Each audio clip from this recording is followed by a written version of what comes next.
SDC contents.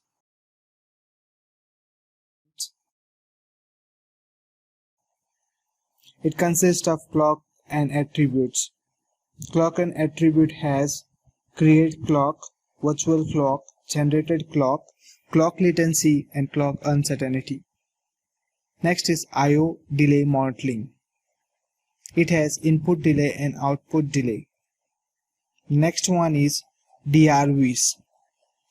It has max cap, max trans, and max fan out. And finally, clock exceptions. It has false path, multi-cycle path, min-max path delay, and disable timing. Create clock.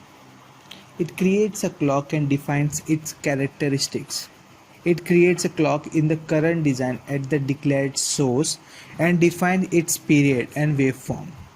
The STA uses this information to propagate the waveform across the clock network to the clock pins of all sequential elements driven by this clock source. A virtual clock is a clock without any source. A virtual clock is a clock that physically does not exist, but it can be used to constrain a block. This clock is defined but has not been associated with any pin port.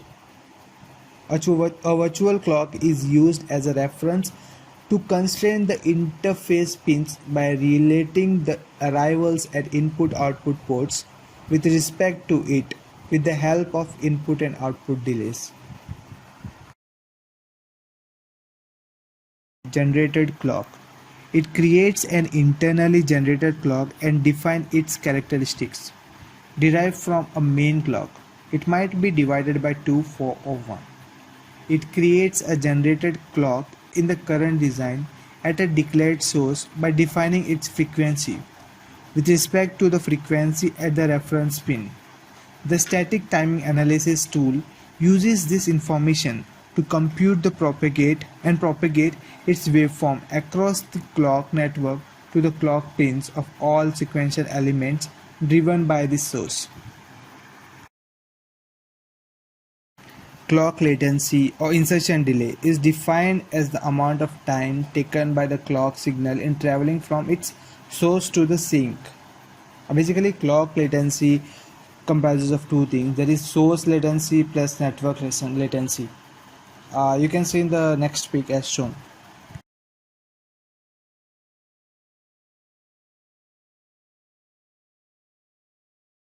Set clock uncertainty. It specifies the uncertainty or skew characteristics of a single clock or between two different clocks. The timing analyzer uses this information to determine the worst possible clock arrival times for each timing check. We can specify uncertainty separately for setup and hold, and can specify separate rising and falling clock transitions. The setup uncertainty is subtracted from the data required time for each applicable path, and the hold uncertainty is added to the data required time for each applicable path.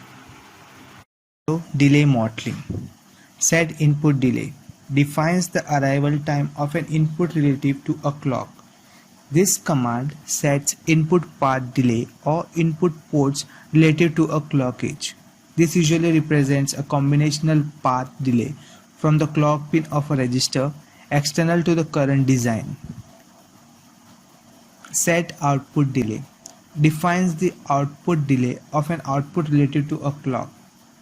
This command sets output path delay on output ports relative to a clock edge. Output ports have no output delay unless you specify it. Set input transition sets a fixed transition time on input or in-out ports. Sets the max transition rise, max transition fall, min transition rise or min transition fall attributes to the specified transition value on the specified input and in-out ports.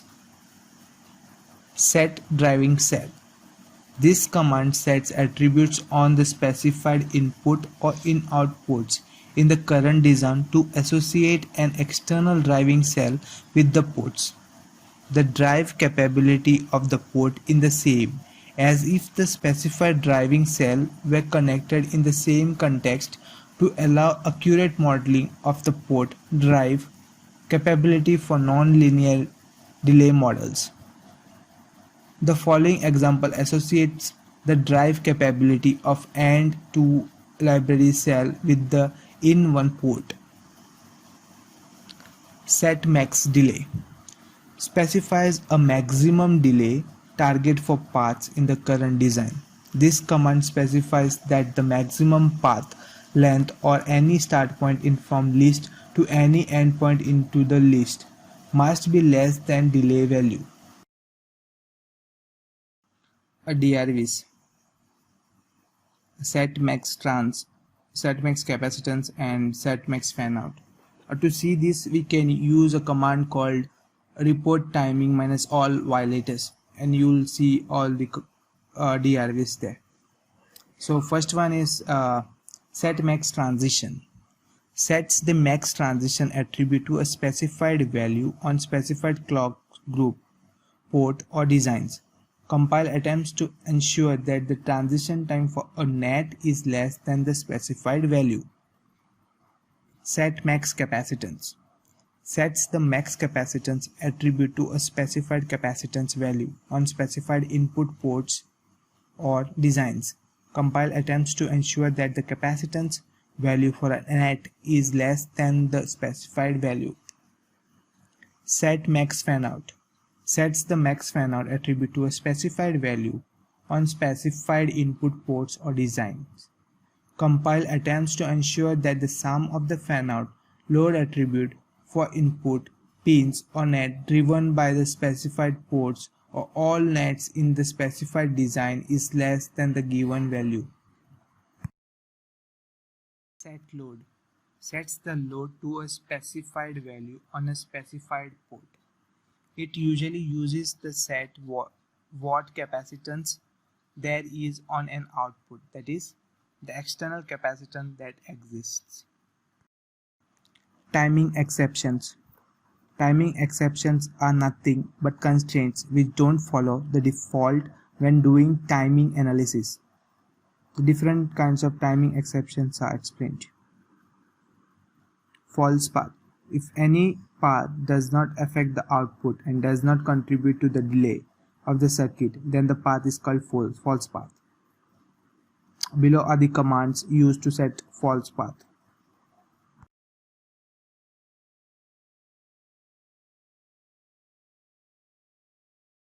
Multi-cycle path. In a design are the paths that require more than one clock cycle. Therefore, they require a special multi-cycle setup and hold time calculations. Below are the commands used to set multi-cycle path.